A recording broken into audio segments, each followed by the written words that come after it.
Welcome to the Mad in America podcast, your source for science, psychiatry, and social justice.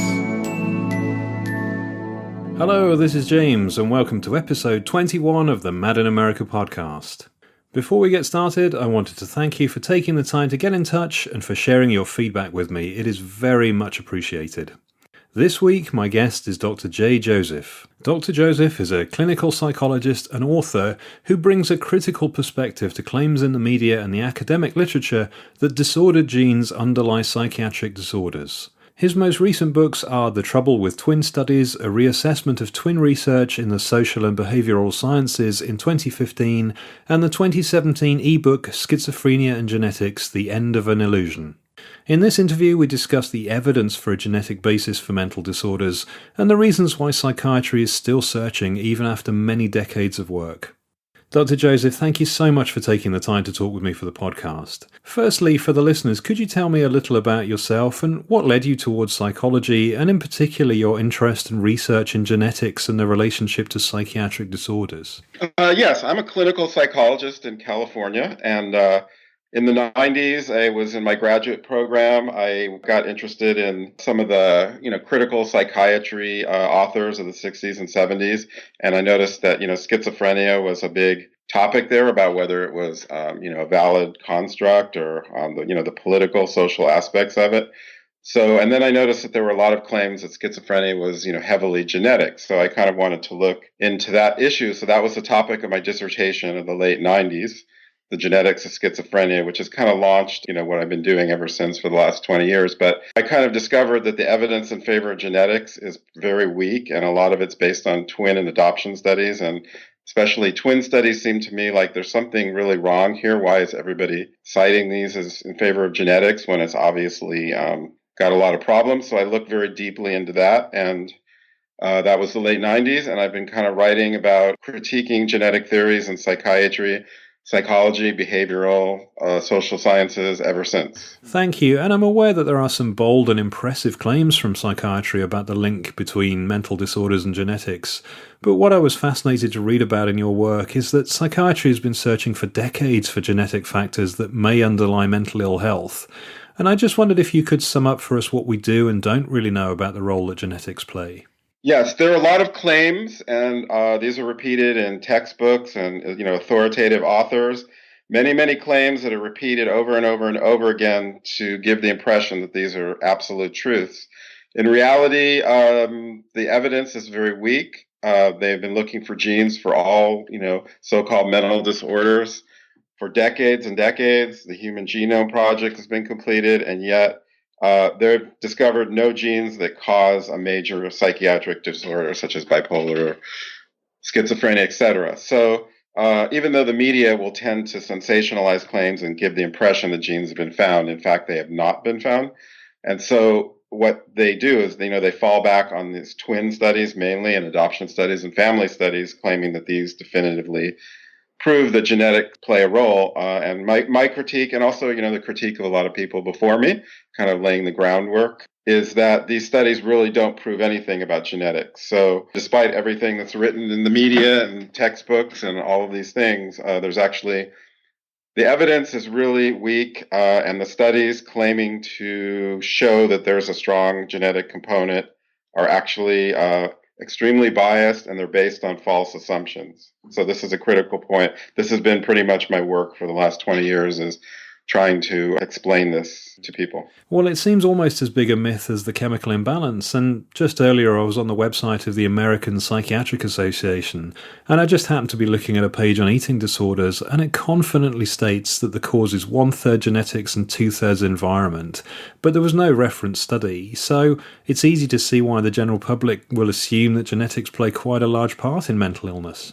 Yes, they do. And just because the general public doesn't really know the research that much, and it's, the experts who keep saying that, just keep repeating these things without really doing critical analysis of the research, which is actually pretty faulty. But it's just something that's just repeated over and over until people believe it. And it's also, it's a simple thing. We don't really have to understand complicated aspects in the social, political, family environment that harm people psychologically. It's just very simple to say, oh, it's in the genes. So it's easy. It's an easy sell, even though the evidence is not there. And, I also wanted to add, I'm a clinical psychologist. So clinical psychologists, we see the damage that bad environments cause to people, childhood abuse, trauma, oppression, these kind of things. We see the psychological damage this does every day. So especially as clinical psychologists, the genetic argument, we see the effects of the environment every day in our work. And Dr. Joseph, you mentioned that both twin and adoption studies have been a key feature of the hunt for the elusive faulty gene.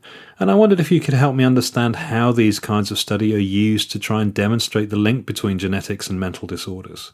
Okay, I'm going to first talk about twin studies because those are the main studies that are used. Adoption studies are not used as often, but in schizophrenia they are, which I'll get to. But twin studies, it's the classical twin method. And I do want to emphasize that in twin studies, you have studies of twins who are reared together in the same home and twins who are allegedly reared apart.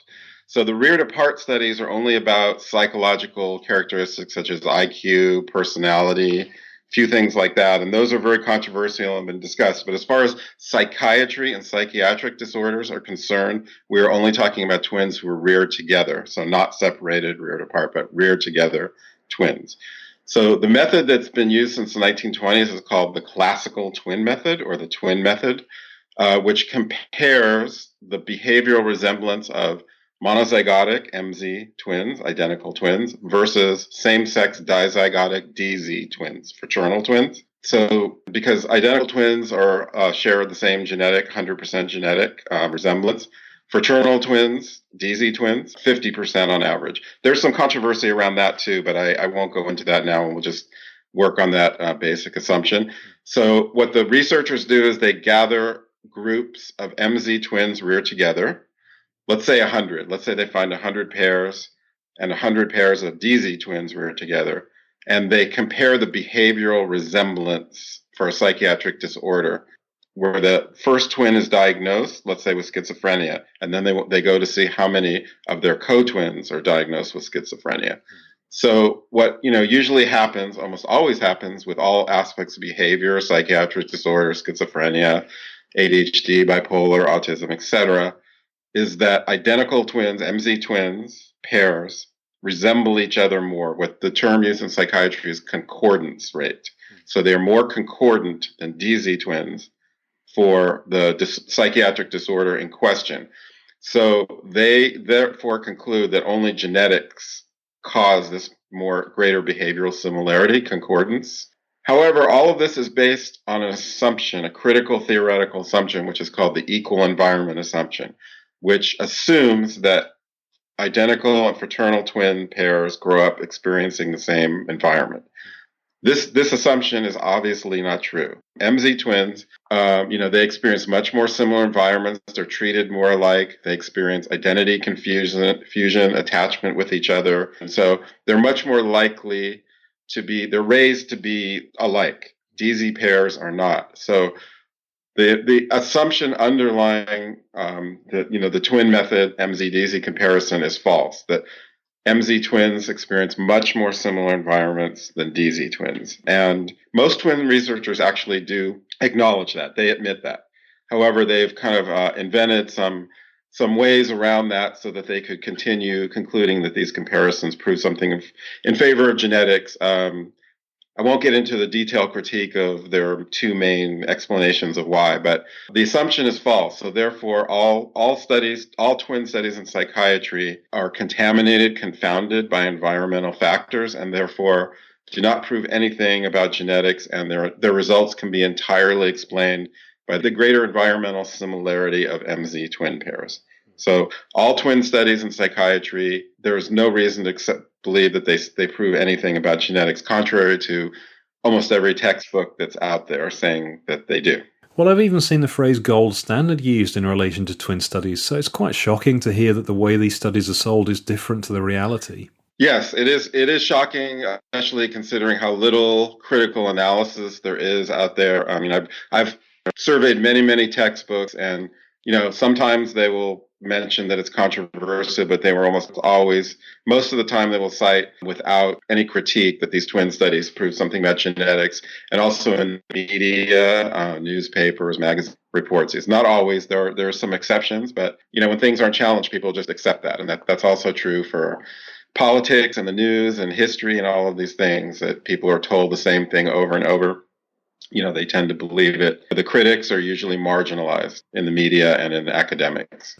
Thank you. And given the limitations of twin studies and the difficulty in separating genetic from environmental factors, I understand then that research effort was put into adoption studies, and I just wondered if you could help me understand how those studies were used. In my most recent book on schizophrenia and genetics, the ebook, I go into great detail about the Danish adoption studies of schizophrenia. Generally, adoption studies are not done as often because they're harder to do to, locate and track down adoptees, and twins are much more available. So there have been a lot less adoption studies, mainly in criminality, bipolar, schizophrenia are the main ones, ADHD. But the general idea of adoption studies, which ironically, adoption studies are only done because people have doubts about twin studies. People say, well, maybe they are kind of contaminated by environmental factors.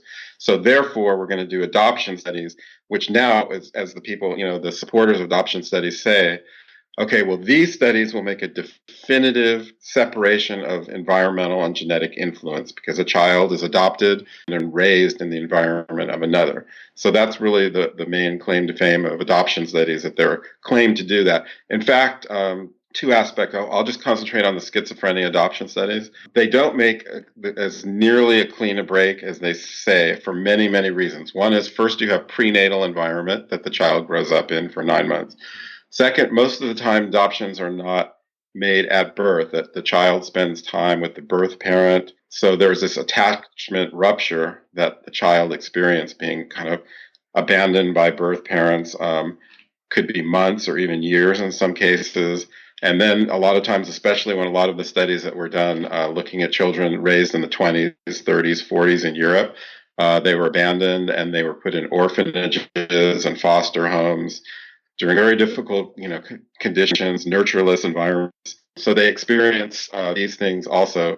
Another thing too is that the birth parents are not typical, who give away a child for adoption are not typical of birth parents. They usually have more psychological problems, which, was the reason they gave away the child in the first place. And adoptive parents are, they're screened by by adoption agencies for mental health. But the main factor contaminant is selective placement. So the perceived genetic background of a child is used to determine, and also socioeconomic status, is used to determine placement. So adopted children are not placed randomly, that they're carefully placed based on the agency's perception of their, background and potential into different homes.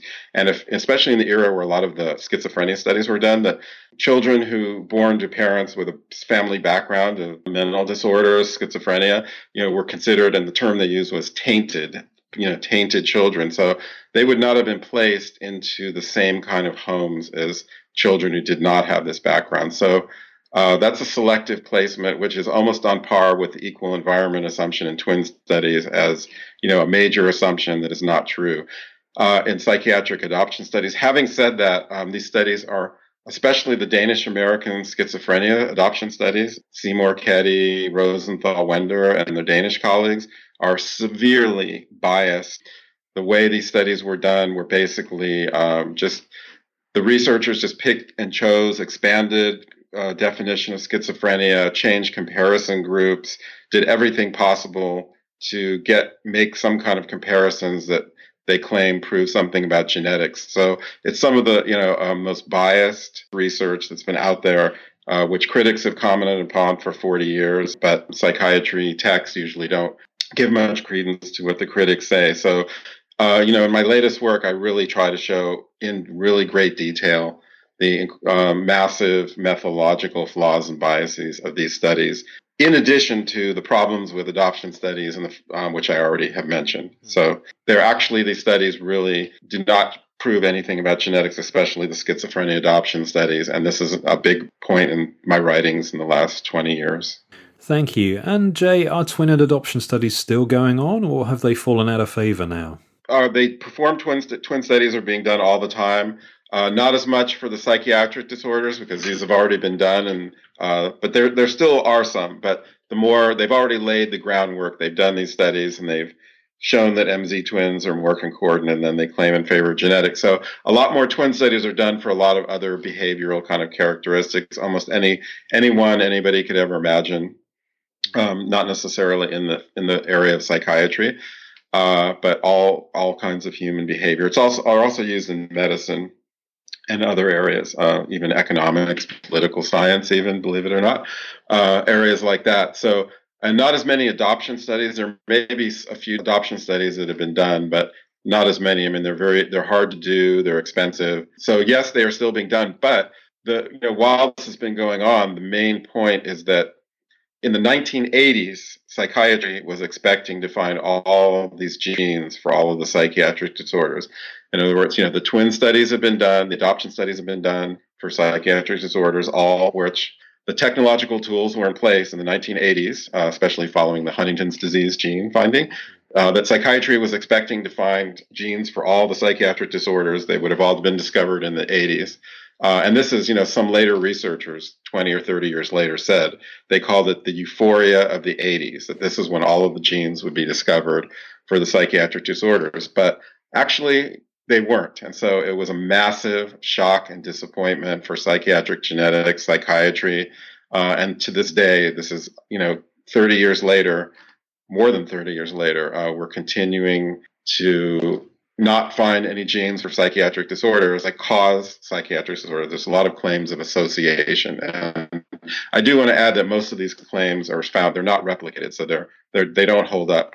So that's one of the reasons they don't do as many twin and adoption studies, is because now is the time to look for genes, but they have not found genes. And that's really one of the key points. And instead of concluding that maybe there are no genes for psychiatric disorders, they just keep looking and looking and looking and looking and giving reasons why they don't find them.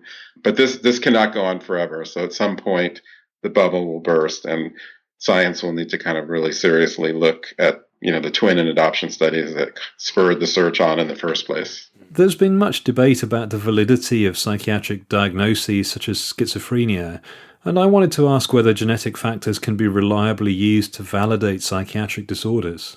If there were a genetic component and there were genes, then that would help validate psychiatric disorders as biological entities, or if there were, brain lesions or growths or something like that. But, there isn't that, and there are no, they haven't found genes for psychiatric disorders. So theoretically, if they were to find some, it could help validate the disorders, but they haven't. So this is really solid, more evidence that they're not valid. Plus another aspect of how schizophrenia, as critics have said over the decades, how schizophrenia is defined, the DSM and, ICD, other definitions. Two people can have the same diagnosis, have different symptoms. The way the Danish schizophrenia adoption studies define schizophrenia is wildly different and much wider and broader than molecular genetic researchers who are looking for genes for schizophrenia today. So current molecular genetic researchers are defining schizophrenia incredibly differently than the adoption study researchers upon whose work their searches are based, which is, I think, ironic. So just to summarize, theoretically, if genes were found to cause these disorders, which they have not been, it could help validate them. But the fact that they haven't is actually additional evidence that psychiatric disorders are not, valid, reliable biological entities. Well, I can see why psychiatry has spent so much time and effort trying to prove that there was a biological and genetic basis for their diagnoses. And it must be quite crushing to never have found the answers that they were seeking. Yes, absolutely. I mean, and they, this is what they expected to find. And the ironic part, as Thomas Szasz used to say, which I think is a really important point, is that if psychiatric disorders in some way were validated as valid biological entities, they would then be taken out of psychiatry and they would be studied and treated by neurology, which studies, true brain disorders. So psychiatry just has a bunch of diagnoses and disorders that are claimed to be biological, claimed to be genetic. with not really very good evidence. But if they actually were shown to be brain diseases, they wouldn't be psychiatric disorders, they would be brain diseases. So that's kind of the ironic part, that psychiatry has disorders that are, I really emphasize the word claimed, but not proven to be brain disorders. So this is a major point that psychiatry doesn't ever seem to really want to talk about. And Jay, are psychiatry still putting significant effort into genetics research? Are they still pursuing the genetics angle? Oh, absolutely. That's the foundation of psychiatric disorders. And, the search for genes, as I said, is going on, brain disorder. As far as the causes, as far as the causes of psychiatric disorders, the main emphasis of research is looking inside the body. The genes, brain disorder, chemical imbalance, all of these things lip service is given to the environment. So they do recognize the environment plays a role. Okay.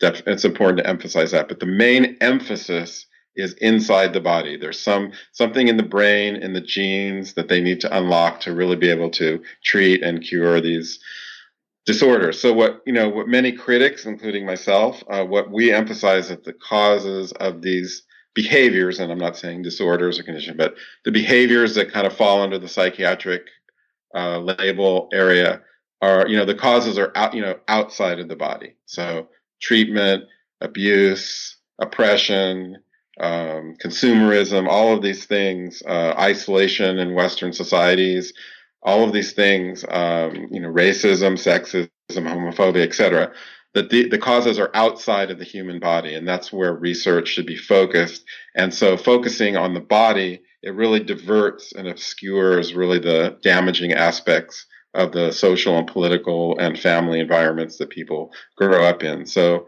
the psychiatry is looking inside the body, and many critics are saying that this is a really wrong approach, and we should be looking outside of the body to the extent that we are describing human suffering. And also, Jay, you explained really well there that we should be focused on social and environmental factors.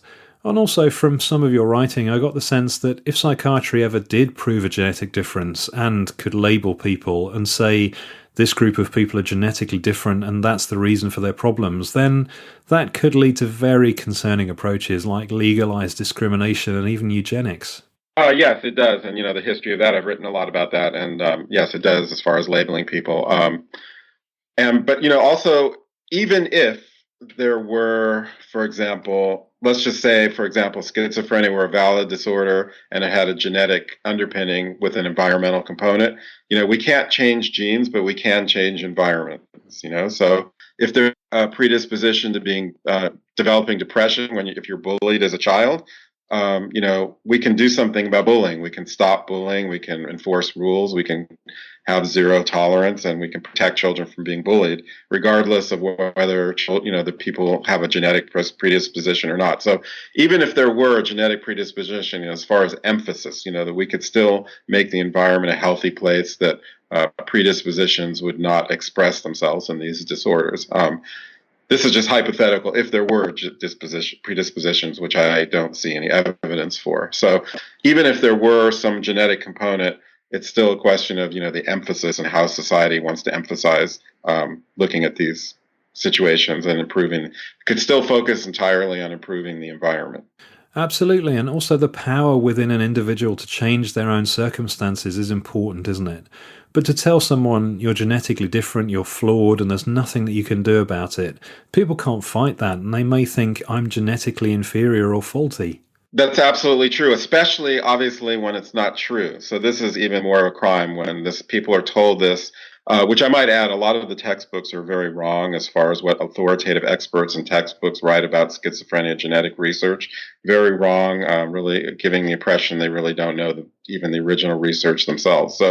So in the case of when that actually is true, let's say, for example, something like Huntington's disease, that is true. For right now, there's no treatment. You will have, the symptoms of Huntington's disease because you have the genes. That's a difficult thing to tell people. But when people are told these things for behavioral disorders or dysfunction, it's totally untrue. So people are being told things that are not true, and this is really wrong. And that also goes into the the chemical imbalance theory, brain disorder theory too. Those are just theories without much evidence. But I do want to add that somebody could have a brain dysfunction that would not be genetically based. So it doesn't mean you have to have both, so somebody could theoretically, have a brain disease that's has nothing to do with genetics, but usually they're kind of put together. So people are told these things, and the people who tell them usually don't really know, the really evidence, haven't really critically analyzed the evidence. And some of the writing that I've seen, Jay, is quite bold in saying that there's a genetic basis for all mental illness. It's not even specific to a disorder or condition. But as you've so eloquently said, there's so little evidence to support that statement. Well, there's evidence they claim, but the evidence is very, very faulty. So twin studies, that's really the main evidence that they use for that's why they say that, because all twin studies show, higher MZ concordance and DC concordance, but they don't really look, at the main assumption that underlies that conclusion, which is false. So just the uncritical acceptance of twin research and also family studies. So that's kind of the question about running in the family.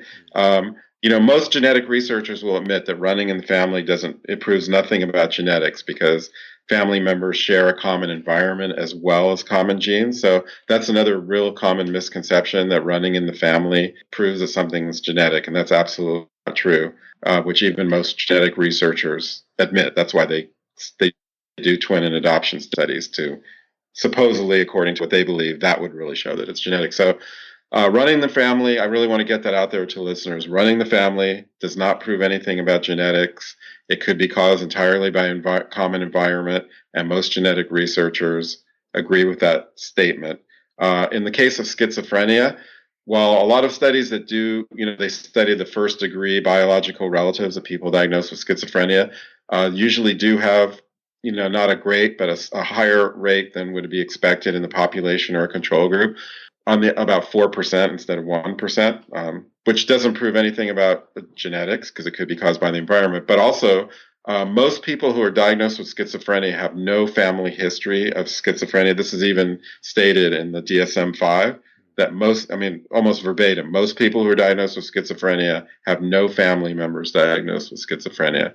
I think about 90% of the people diagnosed with schizophrenia, their parents are not diagnosed with it. About 65% have absolutely no family history whatsoever, going all the way down to cousins, grandparents, etc. So this is very difficult to explain, for example, in the case of schizophrenia, how a so-called genetic disorder that people are diagnosed with, most of the time they have no family members diagnosed with it. So just wanted to get that point out to people. That's very important, thank you. And Jay, was there anything else that you'd like to share with the listeners? Okay, I just wanted to share that, despite everything that's written in the major, the textbooks and authoritative authors and the media, that the evidence in favor of genetic influences on psychiatric disorders is extremely weak.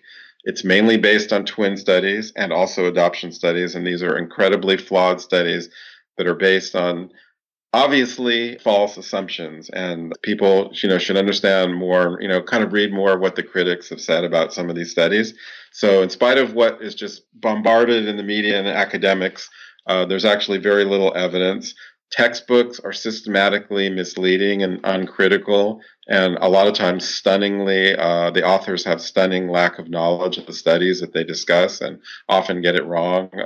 There's a lot of evidence in favor, for example, psychosis, schizophrenia. There's a lot of evidence that's come out in the last 15 years of environmental factors that play a big role. That tends to be downplayed, but the evidence is out there that environmental factors play a huge role in causing people psychological damage. And it's not just in their history, but it's, in the way, it kind of comes into more critique of society that we live in. And there can be societies that are set up that can be psychologically harmful to people, and just advertising, consumerism, oppression, isolation, racism, all of these things psychologically damage people. And the people that perpetrate the oppression have an interest in not having us see that. So the main way they do that is financing and promoting research into the body, so that we don't really look at the environmental factors that really cause harm, psychological harm to people. So this is something, critics have been saying for a long time. Also, I just want to add, the psychopharmacological industry has a great interest in trying to get people to believe that psychiatric disorders are medical disorders, in need of medical treatment like other real medical disorders. So they have a huge interest in saying schizophrenia is biological, it's genetic, you need to take these pill, very expensive, highly profitable medication. So they have a lot of money to spend to help finance and direct research. So, we're going to have a grant for this, and we're going to finance this kind of research that benefits their interest. And there are other, as I said, there's other interests in society, governments and corporations and pharmaceutical industry that have an interest in locating the causes of human distress and dysfunction within the body, when in reality, the causes are outside of the human body. Absolutely. Thank you, Jay. And I'm just so grateful that there are people like you who will challenge the studies and will hold psychiatry to account on these bold statements. Well, my pleasure, and I really appreciate taking the time to interview me. And it's, the Mad in America website is really, really great resource, and I'm proud to, have a blog there, and I'm just really enjoy watching the site and your work and the podcasts and everything. It's playing a really important role in helping get another side of the story out there to people. Thank you so much, Jay. It was such an interesting discussion, and I'm so grateful to you for taking the time to chat with me for the podcast. You're welcome. My pleasure. Mad in America News and Updates. This week on Mad in America, Peter Simons reports on a study that scientists are calling the largest randomized controlled trial of a psychological intervention for a mental health concern. Researchers found that treating insomnia using cognitive behavioral therapy delivered online appears to improve a variety of mental health concerns. Addressing sleep issues led to improvement in depression, anxiety, and psychotic symptoms such as paranoia and hallucinations. The study authors gathered thousands of college students who were experiencing insomnia and randomized half of them to receive an online CBT treatment called Sleepio. They found that not only did participants receiving the therapy improve their sleeping habits, but they were also significantly less likely to experience paranoia, hallucinations, depression, and anxiety. The research was led by Daniel Freeman, affiliated with the Department of Psychiatry at the University of Oxford, and the study was published in the Lancet Psychiatry. Freeman and his team assigned 3,755 college students at 26 different universities in the UK to receive either usual care or online CBT for insomnia. Some of the students exhibited varying levels of depressive, anxious, or psychotic symptoms. The researchers collected data at the beginning of the intervention, at 3 weeks, at the end of treatment at 10 weeks, and at a 22-week follow-up to determine if results held true for months after the intervention. There was a high dropout rate for the online CBT group. Only 69% of the students even logged on for a single session, while just 50% received 2 sessions. By the 6th session, only 18% took part. But even with this dropout rate, the difference between groups was significant. The sleep of the group receiving the treatment improved considerably. After treatment, 62% of the 733 individuals in the treatment group, when compared to only 29% of the 1,142 individuals in the control group, scored outside the clinical cutoff for insomnia. The reductions in psychotic experiences, depression and anxiety, and increases in functioning and psychological well-being were lower but still significant. Additionally, those who received CBT for insomnia also showed substantial improvement in measures for daily functioning and psychological well-being. Freeman and his colleagues write that although sleep problems are often viewed as a symptom of mental health concerns, they may in fact be a cause of mental health concerns. Sleep problems are associated with almost every mental health diagnosis, including depression, anxiety, and psychosis. It is important to note that the study sample was predominantly white and female, and that they were university students. It is thus unclear whether the results would generalize to other groups. Additionally, this was not a clinical sample. It is unclear whether this effect would hold true to those with symptoms associated with severe depression, anxiety, or psychotic experiences. Nonetheless, since sleep problems are associated so strongly with most psychiatric diagnoses, treating those issues with the top recommended method CBT is very important. And if that can help reduce the severity of mental health concerns, possibly eliminating the need for riskier treatments such as medication, so much the better. For more on this and blogs, news items, personal stories, events and more, visit madinamerica.com. So thank you for listening. Please share the podcast on your social networks and leave a review if you're listening in iTunes. Until next time, take care. Thank you for listening to the Mad in America podcast. Visit madinamerica.com for more news, views and updates.